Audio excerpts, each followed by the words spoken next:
Jsem dobrý Evropan. Věřím v evropskou myšlenku. Už nikdy znovu nezopakujeme krveprolití 2 světových válek. Evropa ta přetrvá navždy. Ovšem, to neznamená, že musíme ohnout hřbet před každým nařízením kdejakého byrokratického malého Napoleona z Bruselu. Jsme stále suverénní národ. Jsme Britové a jsme na to hrdí.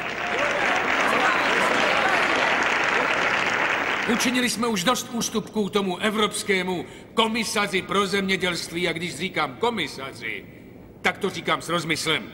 Pijeme moře vína, polikáme hory másla, přihlížíme, jak francouzští přátelé mlátí britské řidiče nákladáků s britským jehněčím pro francouzský lid. Poklonkujeme, klaníme se, smekáme čepice a rveme si vlasy. Trpíme, ale já říkám, co je moc, to je moc. Evropané zašli už moc daleko a nyní nám ohrožují britský párek.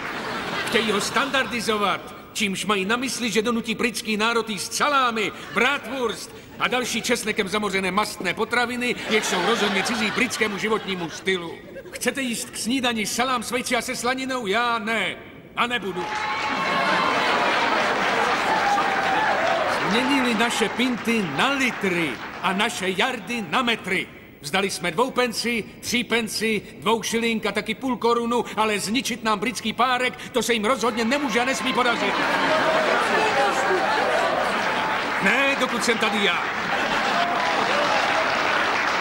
Jak řekl Martin Luther, tady teď stojím a nemohu konat jinak.